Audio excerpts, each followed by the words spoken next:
Julianne Grimm, welcome back to New Mexico in Focus.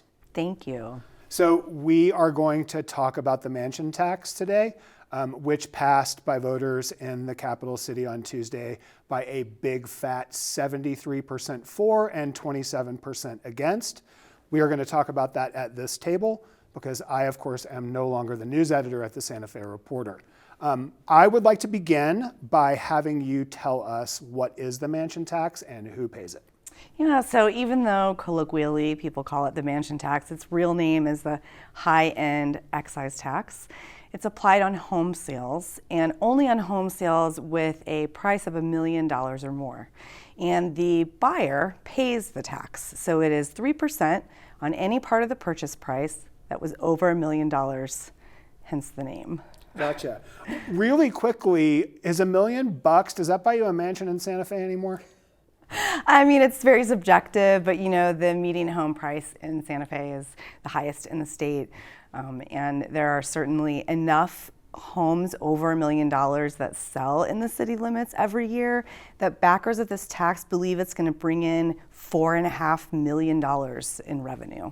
So that got to my next question, but I want to ask the other part of it. Where does the money go once the tax collectors begin raking it in? It has a very specific purpose. It can only be used by the city for its Affordable Housing Trust Fund, which is has been existing for quite a number of years in the city, and the city has been funneling money from the general fund, from gross receipts taxes and other revenue sources into the affordable housing pot of money when they can.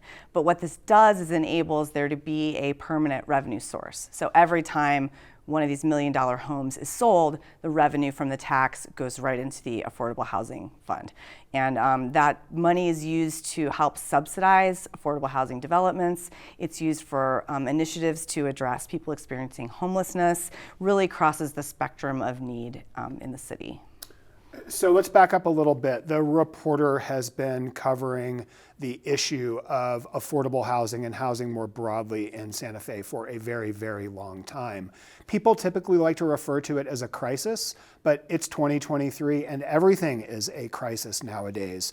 I would like to ask you, what is the current state of housing in Santa Fe, and just how difficult is it for not rich people to afford to live there? Yeah, the price of rent has continued to increase in the city, and the availability of rental units is across the board a challenge for folks who are, earning salaries well above the area median income. And so when you find yourself in a position where you're looking for housing, whether it's because you've just lost the housing that you had and loved, or whether you were looking for something that's more appropriate for the size of your family, your choices are very limited.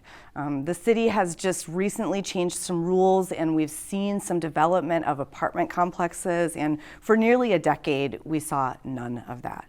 Then on the home ownership side, there's a real gap in what is available. So homes in the range between like $200,000 and $350,000 really don't exist in enough inventory on the market in Santa Fe for people to be able to say, move out of a small condominium and into a small house. You kind of get stuck where you are. And people report school teachers, police officers, healthcare workers, all of them are having challenge finding housing. And by people, you mean you and me reporting on those professions not being able to live in the city that they work and serve. So clearly there was a need identified for raising taxes in this fashion. Who voted for this? Was it a particular part of town that sort of delivered this massive landslide? How did that work? Who voted for it? It's really interesting. I actually looked at the precinct level data that was provided by the Secretary of State yesterday because I wanted to know the answer to that very question. There are 4 city council districts in Santa Fe, and all of them had passage rates above 70%. So the highest rate of passage was actually in District 4, which is kind of the South Central district, and that was 75% of voters who favored the tax.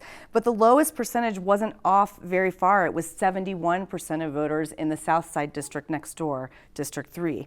On the north side, where most of the homes in this $1 million price range are located, both in Districts 1 and 2, you had 72% and some change. So you really saw broad support of this. And if you see a citywide initiative pass with that kind of a margin, it's because it's not just one sector of the city. It's not just people in one economic class. You know, I remember sitting through the city council hearings when they were deciding whether to put this on the ballot. And you had people testifying who were developers of high-end homes saying, this is the cost of a refrigerator. You know, let's impose the tax. You had people who were just graduating from high school and couch surfing because they couldn't get a job that enabled them to get their very first place of their own. And so I feel like Santa Fe voters responded to all those concerns. And they responded in a way that they did not in 2009. Officials tried this back in 2009. What was different this time? For one thing, the threshold in 2009 was a bit lower. Of course, we've seen a lot of economic changes and inflation, and so I haven't done the math about what a $750,000 home in 2009's threshold, how that would compare to the $1 million home this year. Although I think it is notable that this threshold will increase with the consumer price index over time. But I do think that overall this is addressing, you know, something that people feel has reached a dire level. You know, maybe in 2009 this crisis wasn't as apparent, or you didn't know as many people who were struggling to find housing, or maybe the messaging from the real estate lobby affected you in some way. But this time it really seemed that from really right out of the gate there was a lot of support. So let's pivot a bit, as we used to say when one of my cover story ideas would fall through. Santa Fe had a massive voter turnout during this election, north of 30%. That is 11% higher than it was in Albuquerque, 10% higher than statewide. Was it the mansion tax that did that, or was it something else? I think it was a combination of things. There was certainly a lot of folks who went to the polling place to vote for the tax who otherwise I don't think would have gone to vote. But you also have 4 city council seats that had contested races. In one seat in District 1, there were 4 candidates who were really out there. You know, I consider it like this little army of folks talking about the housing tax, because every counselor who knocked on every door, whether they were for or against the housing tax, ended up talking to the potential voters about it. And again, most of the candidates did favor the tax. And so I think that probably helped. It was every dollar that was spent on promoting a candidate or on the issue kind of still spoke to the issue. You mentioned District 1, which to me is the most interesting of the 4 races that I was watching on election night. It really sort of came down to Gino Zamora and Alma Castro, with Castro sort of nipping him after a second round of ranked choice voting. She attributed part of her victory, at least, to the excise tax being on the ballot. What other factors do you think pushed her across the line? Well, that district has been redrawn. It's generally referred to as the North Side District in Santa Fe, but there is really a finger of the boundaries that dip, you know, deep into sort of the central Santa Fe western core. And so Alma Castro's family owns a restaurant right on Cerrillos Road, and she's taken over ownership of that family. That's sort of her home base. But Alma lives in Agua Fria, down in that same area. And Gino, meanwhile, lives on the extreme north side in a, you know, pretty ritzy, attorney level kind of neighborhood. And I think, you know, voters noticed that, and that might have been a factor. You know, they both, I think, really put a lot into that one-on-one contact that candidates say is so important. But you also saw some supporters of Alma that also have a high profile in District 1. Former Councilor Patty Boucher, one of the longest serving councilors in the Santa Fe City Council history, she was out there campaigning the last weekend of early voting for Alma Castro. When Patty resigned, I'm sorry, she didn't resign. When she didn't run for re-election, she sort of tapped Renee Villarreal. She endorsed her. Renee then went on to serve a couple of terms on the council. Renee, in turn, endorsed Alma. Mm-hmm. And so you had both Councilor Villarreal and Councilor Boucher out there helping the woman who will now be Councilor Castro.